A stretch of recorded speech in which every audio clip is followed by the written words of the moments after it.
Hi guys, so in today's video I'm going to be painting some Warhammer terrain, but I'm going to be doing it in a cartoon Grimdark style, and I'm also not going to be using any brushes. I'm going to use some pens as well. So stick around and, well, see how I got on.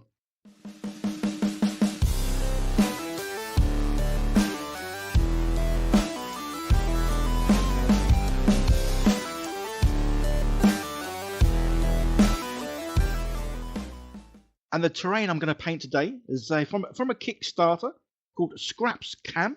This is by Fabricators Layer. Some of you have seen me use quite a lot in the past to make, well, a lot of my kill team boards. So an absolute awesome sculptor. And as you can see, this Scrap Camps, yeah, there's a ton of modular stuff. And this is what I love about Fabricators Layer. Everything they do is always modular. So you can build things, print things, make things exactly how you want them to look. And as you can see, yeah, an absolute ton of different terrain here. And I say, the fact you can just build it to your sort of specifications, everything slots in together really, really well. And I was very fortunate that they sent me a few pieces that I could 3D print and obviously paint. And that's what obviously I'm going to do here today. But I'm going to obviously paint them in a different sort of way to how I would normally would, because I'm going to be using marker pens. There are links down below to where you can find out more information about all this awesome stuff. So, I was lucky enough to get a few bits free and ahead of time. So I basically saved them and then just imported them into my Halo software, as that's the printer I'm going to be using to sort of print out all these lovely pieces. It's kind of like playing a game of Jenga. So I've got all my bits here.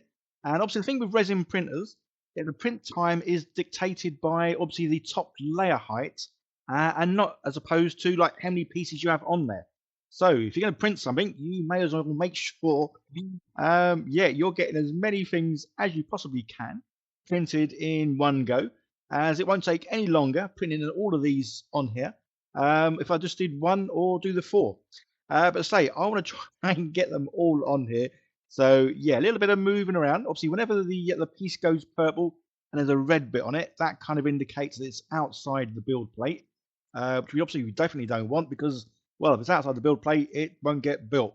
So yes, I'm just going to move things around so you can obviously twist things around. Is anyone new to 3D printing? I'll have to say 3D printers, yeah, they are easy to use, especially the fact you can get them these days. And like the HALOT-X1 here, literally straight out of the box. You don't have to do any bed leveling or any of that messing about like we used to sort of 3-4 years ago. Everything works straight away.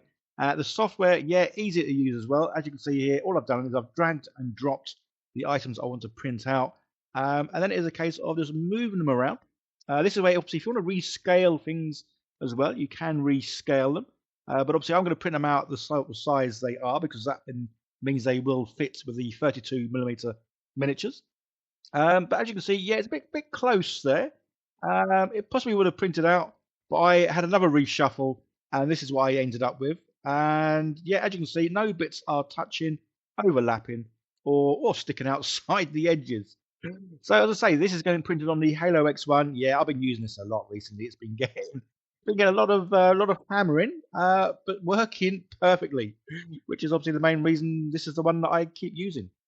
And obviously, yeah, this bit, I know, if you've seen a lot of my videos, I keep saying this, the flappy paddles. I love the flappy paddles on the side. As far as I know, this is the only printer that has this sort of thing on them. And if you haven't seen the videos before, by flappy paddles, these bits on the side, I call them flappy paddles. There's probably a different name for them. You basically twist and turn them, and that pushes off the miniatures. Because as you can see, it's got these little raised bits in the middle. I say raised. They raise up and then they go down. And that's obviously how the miniatures or whatever you printed sort of comes off. So yeah, the HALOT-X1, as far as I know, if there's another printer that does this, yeah, by all means, let me know. But I love it, because it means you don't have to sort of use a scraper to scrape bits off. They'll just fall off. So everything's been cleaned, washed, and all the rest of it. And as you can see, yeah, everything's printed out perfectly. So Fabricators Layer, I've used a lot of their stuff in the past. So if you have a look at any of my kill team boards, yeah, I've used their stuff for those, which is pretty cool. So you need to prime them. Rather than priming them in black, I might as well just prime them in silver, because most of these bits, well, I want them to look like they're made of metal. So it makes sense to prime them in silver because obviously that cuts out the middleman of priming them in black and then doing any dry brushing or any painting in silver, especially when there's so many pieces as well and large pieces. But as you can see, yeah, it's all worked really well, but I've run out of silver. So just for these last few bits, I'm going to use some green. It's going to get painted on anyway, so it doesn't really matter too much. I say painted, yeah, I am not going to use a conventional brush. I've got these marker pens, which I'm going to have a go with this. And I say the painting style, something completely different. Again, that's why I love this hobby. It is about having fun, trying new things, trying different techniques. Yeah, just see what sort of happens. Let's say these marker pens, again, I'll leave loads of links down below, guys, to where you can get hold of everything you see in the video. So the HALOT-X1 3D printer, yeah, there's some links down below. Some of the links I will say now, guys, some of them are affiliate links, which means it doesn't cost you anything, but I get a few pennies back if you do use my links. So anytime you want to sort of buy a printer, paints, or any of that kind of stuff, excuse me, yeah, if you can use my links, that would be awesome because obviously I do this full time. And I say every little bit sort of well helps. So yeah, these marker pens real easy to use. They've got a little button at the back. You just push that. It pushes the paint down, and it comes to the brush. And say these are quite handy because they have quite thin end pieces.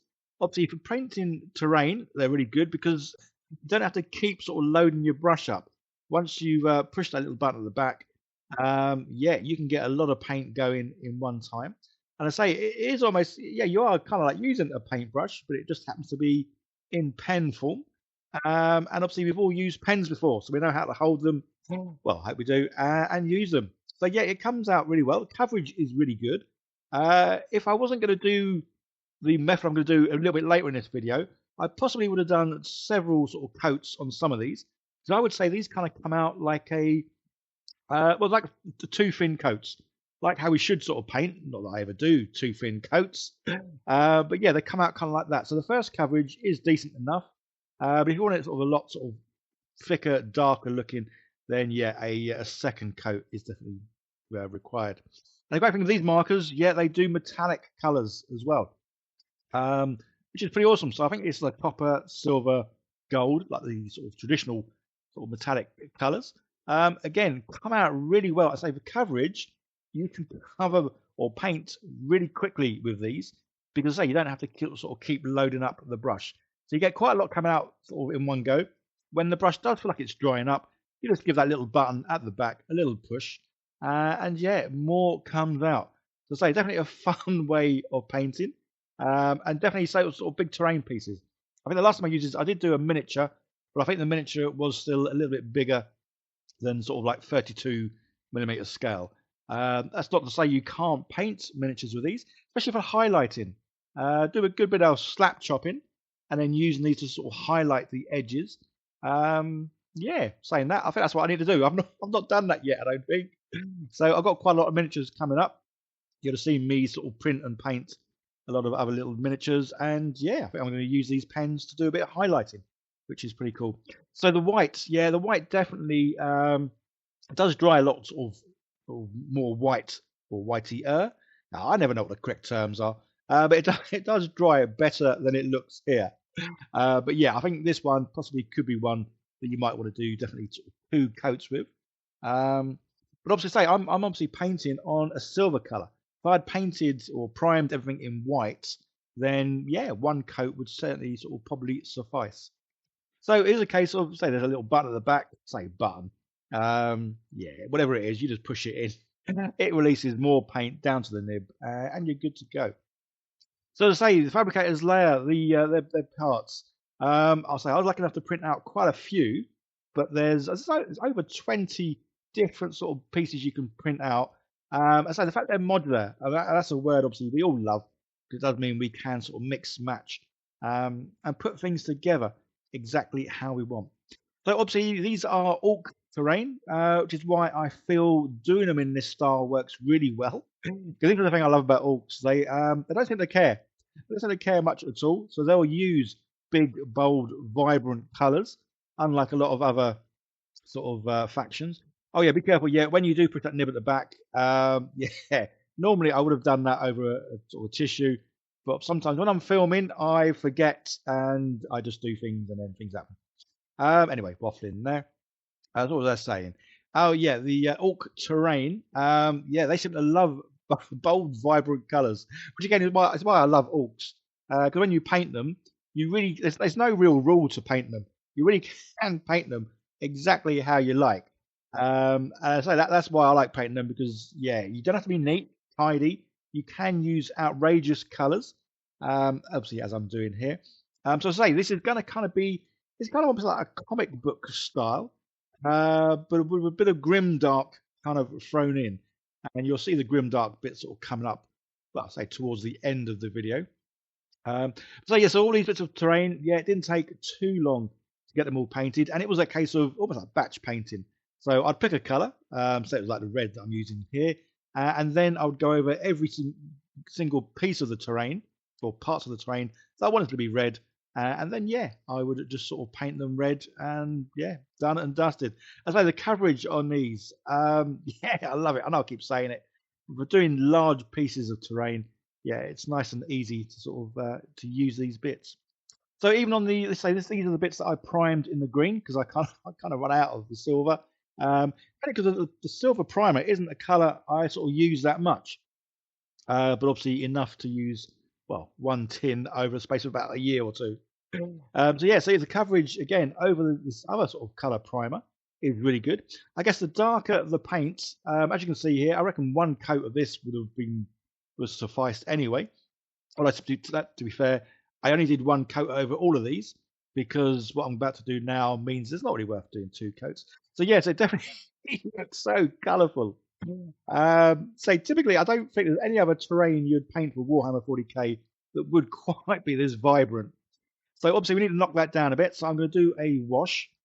Obviously I make up my own washes here, especially when it comes to doing large pieces like this. Yeah, if I was to use like one of those little bottles of wash you get, I'd almost use the whole thing. And obviously they're quite expensive. So the ink that I've used, I think it's about £5-6 for the big bottle of ink. And then I've literally mixed it probably 50-50 with water and then a couple of little drops of washing up liquid, just to sort of break the surface tension. So it does sort of like, well, it goes into all the nooks and crannies. And yeah, again, if you see me do washes, I think it's more of a bath than a wash. But obviously, I'll even admit there's far too much on here.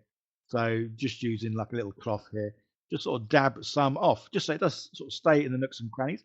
So normally comic book style would be a case of doing the painting with the vibrant colours, but then going round and doing the lines, the sort of like edged lining. So you get a black marker and just go around and paint all the lines. For this amount of terrain, that would take absolutely years. So that's kind of why, yeah, I've just done it with a bit of a wash, which I think has come out pretty well. So again, nice, quick, easy, but enjoyable because obviously that's what this hobby is definitely all about, is having fun. So that's it's all painted, and I say everything is modular, so it all slots in. You can use magnets. I've just unfortunately run out of magnets, so I've used the little pegs that you can also print out, and I say everything just slots in really nice. And so that's the thing about this, obviously it being modular, so you don't have to build it as the sort of pictures dictate. You can build this well in any way you really want. So that obviously makes the terrain more fun as well. The fact that you can just have a load of bits in some drawers, cupboards, wherever you store your terrain. And then when you pull them out, you and your friend can just sort of decide how you're going to build everything. So each game you play, yeah, can be that little bit different. I say, obviously, this painting style as well definitely would only work for orcs. I can't see this working for anything else. But yeah, but orcs. But that's why I love it. So even the toilet, even the dungy here, well, this does remind me of Shrek's little toilet. Yeah, that looks really cool too. So again, big shout out, thank you to Fabricators Layer for sending me these bits ahead of time. Guys, go check out the links down below to find out more information about this awesome Kickstarter. And I say the fact that this guy has done so much awesome stuff for like Warhammer sort of terrain in general. I say especially the kill team stuff that I love. Yeah, I've done quite a few kill team boards, and it's always been Fabricators Layer stuff that I've used. So here's my orcs. Yeah, so scale wise, print things out as they are, perfect scale.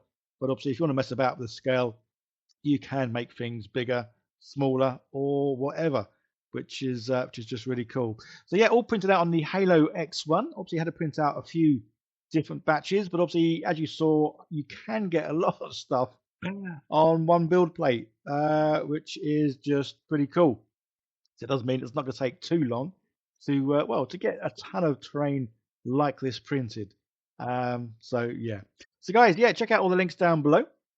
If you can, sort of click that like button, leave a comment, subscribe, and well, all that fun stuff. There's another video coming up on the screen. Give that a click, see more of what I do. Yeah, that's it, guys. You take care. See you in the next video. Bye for now.